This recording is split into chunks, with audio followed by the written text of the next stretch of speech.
I've got the Nothing Ear 3. I'll be scoring and ranking them in a total of 10 categories against 45 earbuds. Now here's the current leaderboard. The Nothing Ear are ranked 11th with 80.5 out of 100. When they came out, they were actually ranked second, so you can kind of see how quick true wireless technology advances. So today I'll obviously compare them to the Nothing Ear 2024, any relevant earbuds, because you get some new features like Super Mic, but it's really not a huge upgrade.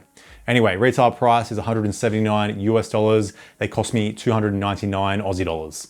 But let's get into category 1, comfort. I'm scoring the Nothing Ear 3 a 9 out of 10. What's new here is the 4 sizes of ear tips up from 3, with the extra small size being the new size. The stem is also slightly longer, it's a bit thicker, but the overall ergonomics are about the same as the Ear and the Ear A. So it's a very comfortable bud. The fit isn't too deep. It's deep enough for great security though. There's also minimal suction and pressure. It seems to work well if you have smaller ears as well. Overall, no complaints here with comfort. Now with the security of the fit, I'm scoring them an 8 out of 10, as I do for most earbuds. Honestly, most earbuds on this ranking fit me very well, whether they have a wingtip or they're just a regular stem earbud. What I like about Nothing's ear tips though is that they have very decent grip, and because the fit is moderately deep, they're just locking my ears incredibly well. So if I'm weight training, I'm barely needing to readjust the earbuds. They also work great when running with that stem design, holding the weight of the bud down. And they also improve the transparency mode so it doesn't pick up too much wind now, which was a major issue on the Nothing Ear. But they made it worse in other ways, which I'll get to. If you like using your earbuds when training though, you do get an IP54 dust and water resistant rating on the earbuds and the case. All right, now category 3 is case and battery life. I'm scoring the Ear 3 is 7.5 out of 10. So you get an advertised 5.5 hours in the buds, 22 hours in total with the case. That's with noise cancelling on. So compared to the ear, you get 0.3 more battery in the buds, but 2 hours less total, which I guess needed to happen because they are squishing 2 microphones into the case. But you get the same fast charge, chuck the buds in the case for 5 minutes, you get 1 hour of playback. You can charge your case wirelessly, and the overall shell and size of the case is the same as a Nothing Ear. It's one of the thinner cases on my ranking. Here it is compared to one of the thinnest cases, the AirPods Pro 2. And they have revamped the design, added in an aluminium finish there, so it has a more sturdy look and sturdy feel, but overall the shell is quite similar to the ear. Now category 4 is controls. I'm scoring the Ear 3 an 8 out of 10. You get squeeze controls with a single, double, triple tap hold, as well as tap and hold. You do get some light customization with the ability to add volume to the hold or the tap and hold, which is fine, but it's just not as intuitive as swipe gestures, which most high-ranked earbuds do have, even cheaper buds from Soundcore and OnePlus. But on Nothing phones, you can add ChatGPT to your controls for quick access to ChatGPT. The wearing detection is the same here with skin detection, so you can chuck one bud in your pocket and it won't activate. The only real new feature for controls here is the ability to activate your voice assistant using the Super Mic button on the case. You can also set that up on a Nothing phone to use Essential Space and take a quick voice note.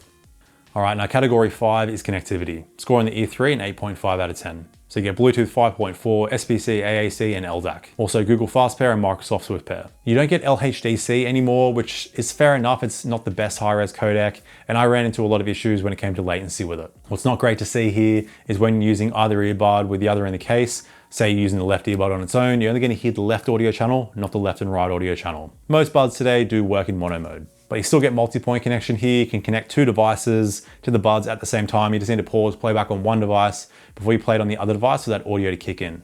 Now, when it comes to gaming latency, you do get a low latency gaming mode. The latency still isn't great. Here are the results on my iPhone 15 Pro and Nothing Phone 3A Pro. I did make sure to use SBC on the 3A Pro because AAC latency was pretty terrible.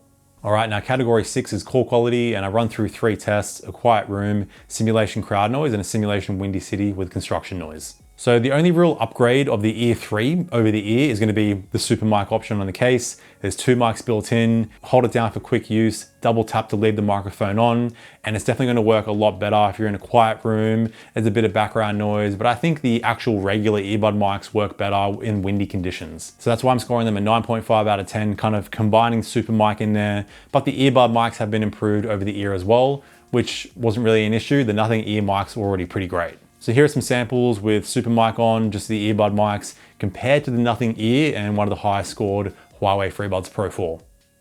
All right, here is a Nothing Ear in a quiet room. All right, here's the Nothing Ear 3 in a quiet room. All right, here is a call quality of the Nothing Ear 3 Super Mic in a quiet room. All right, here is the Huawei FreeBuds Pro 4 in a quiet room. All right, now we're gonna see how the microphones block out some simulation crowd noise. Alright, here is a nothing ear with some simulation crowd noise. Alright, here's a nothing ear 3 with some simulation crowd noise. Alright, here is a nothing ear 3 super mic with some simulation crowd noise. Alright, here's a Huawei FreeBuds Pro 4 with some simulation crowd noise. Alright, now I have some city noise, some construction noise, and some simulation wind. Alright, here's a nothing ear with some city noise, construction noise, and some simulation wind. Alright, here's a nothing ear 3 with some city noise, construction noise, and some simulation wind. Alright, here is a nothing ear 3 super with some city noise, construction noise, and some simulation wind. Alright, here's a Huawei FreeBuds Pro 4 with some city noise, construction noise, and some simulation wind. All right, now category 7 is app customization and extra features. Scoring the Ear 3 an 8 out of 10. There isn't too much new here. Still, the Nothing X app is just one of the most well-built, well-designed apps when it comes to true wireless earbuds. So from the top, you have your battery life, you have your noise canceling settings you can adjust, your spatial audio toggle, super mic settings, there's a bass enhanced toggle in there, the hearing test will measure your left and right ear individually, definitely worth checking that out. You have a simple 3-band EQ, the same advanced 8-band EQ with Q factor and frequency adjustment, control customization I ran through, low latency toggle, connected devices, LDAC toggle. One of the few newer things here is the auto transparency mode. Basically, when you answer a phone call, it will automatically turn on your transparency mode, which kind of makes sense. Finally, you have your wearing detection toggle, an ear-tip fit test, and a Find My Earbuds feature that will emit a beat from the earbuds. All right, now category 8 is noise cancelling, and I test my noise cancelling here on a soundbar with simulation plain noise and crowd noise, some music as well, and I test all my earbuds in the gym. So I'm scoring the Ear 3 an 8 out of 10, half a point up from the ear. So there was a noticeable improvement in the plain noise test, mainly with that middle high frequency kind of hissing plain sound. It blocked out the low frequency slightly better, but it wasn't as noticeable. And when it came to blocking out voices, it's also slightly better compared to the ear, but it's not a massive upgrade in that sense. But like with the price you're paying, you can get stronger noise cancelling at a cheaper price. For example, the OnePlus Buds 4 in my gym test blocked out that background music in the gym, which can be pretty tricky to block out. They just perform better and they are about half the price of the Nothing Ear 3. Still, you get very minimal white noise hiss on the Ear 3. There's minimal EQ shift, but the biggest improvement here is the wind pickup. So the Nothing Ear picked up wind incredibly easy with noise cancelling on. It's been reduced by about half here on the Nothing Ear 3. Still going to be noticeable on a pretty windy day, but massive improvement. So there's a subtle improvement with the noise cancelling there, but when we talk about category 9, the transparency mode, I'd say it's actually worse overall. Scoring the Ear 3 is 7 out of 10. The main issue I'm noticing here is the high level of occlusion. So when I'm speaking myself, I get that blocked ear effect. My own voice doesn't sound very clear. And I was going back and forth between the ear and the Ear 3. I had one earbud in my left ear and the Ear 3 in my other ear. And I could really notice that occlusion. It's quite noticeable. It's definitely on the higher side. The overall clarity is about the same as the ear, which also isn't great. Like the ear doesn't have the best transparency mode when it comes to clarity. Like I can still hear someone speaking, but I'm just having to focus a lot harder. And if there's background noise, it's pretty tricky to hear someone speaking. But like the noise cancelling, the wind pickup has been reduced by half, which is a great improvement to see. But overall, that high level occlusion, I had to bring the score down by half a point.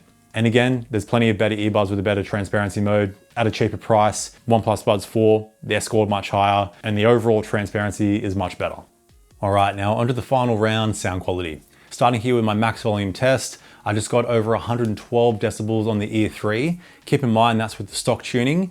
It's going to be closer to around 110 decibels when you EQ the buds with the 3-band EQ or the advanced EQ. And the more you EQ the buds, your total volume will start to decrease more. But if you only use the hearing test, this doesn't reduce the total volume. So you should still get enough volume. These are just not the loudest earbud out there. But mentioning the hearing test, I'll start with that here because it's exactly the same as the Nothing Ear. Measuring your left and right ear individually, it works really well, really opens up the sound stage for me. It just improves the sound overall. What I don't like to see here is I got rid of the customization. So on the Nothing Ear, you could change the strength, you could reduce it by an individual percent or increase it.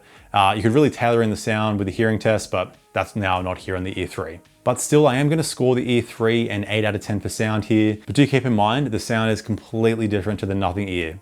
The Nothing Ear stock tuning is very balanced. Clean bass, nice forward mids, detailed but laid back treble. Where the Ear 3 is definitely more V-shaped, the bass is quite over the top. I like a bit of bass, I like a dynamic sound, but I think it's a bit over the top, it's a bit muddy. They're having, I'd say, improved the treble in ways, so it's definitely more V-shaped, but just completely different tuning. I think it would have been better if they just found a middle ground between the Ear and the Ear 3 stock sound. but still with that great customization that you get with the hearing test, 3-band EQ, 8-band EQ, you can still get them sounding pretty close to the Nothing Ear. Because this is my go-to EQ for the E3, I obviously start with the hearing test, then I bring that bass down quite a bit in the 3-band EQ, boost the mids and treble as well. And I did play around with the advanced EQ, but I found this simple 3-band EQ just worked a bit better for me. So after all this EQing, it's still a slightly V-shaped sound, but there's definitely more balance going on. I do appreciate the boosting in that sub bass, which was a little bit lacking on the Nothing Ear. Of course, I've dialed it down here so it's not too over the top on the E3. So it's a bit richer overall, and I do prefer it over the ear. But the ear bass is a bit punchier, it's a bit faster. When it comes to mids on the E3, it's slightly recessed, like you're still not gonna miss anything with vocals, but I do find the ear mid-range is just a bit clearer. Same with the upper mids, I think you can only boost them so much on the E3, so that's where the ear does get the slight edge as well. When it comes to treble, I will give the edge to the E3. There's a bit more boosting in the upper treble, which I found was quite lacking on the Nothing Ear. So, you know, those high range instruments and crashes, cymbals, orchestration and stuff like that does stand out a bit better on the E3. And when it comes to soundstage, it's about the same on both pairs. Like I said, if I had to choose one, I would personally go for the Nothing Ear. I think you can get just better separation, a bit better detail with the sound. Really comes down to your personal preference. Like if you like a more balanced tuning, go for the ear. If you like more bass boosting, go for the E3. And I'll quickly mention spatial audio here, which is new. You don't get head tracking, and it does, honestly for me, boost the bass quite a bit where it becomes really over the top because you can't EQ the buds after you turn spatial audio on. So it might work fine with movies, with music, it's really not great, but look, it's spatial audio. I personally never use it. But that wraps up all 10 categories. And if you want to customize this scoring, check out my free spreadsheet linked below. You can compare all the buds, specifications, the core quality tab, and you can tailor the weight of each category and get a new custom ranking for all the buds. But now the final scores are in, and the Nothing Ear 3 finished with 81.5 out of 100. So only a 1-point improvement over the Ear 2024. And you only get a slight upgrade with the noise cancelling, longer battery life, and Super Mic is going to be probably the biggest selling point. Everything else is about the same, and the transparency mode is actually worse. So unless you think you're really going to utilize Super Mic, there are just better value options you can get today. For example, I've mentioned them throughout the video, the OnePlus Buds 4, about half the price of the Nothing Ear 3, and I think they're better overall. You can tell they've got a higher score there. So if you want more information on those buds, check out my full review right here. Thanks for tuning in, stay picky, and I'll see you in the next one. Bye now.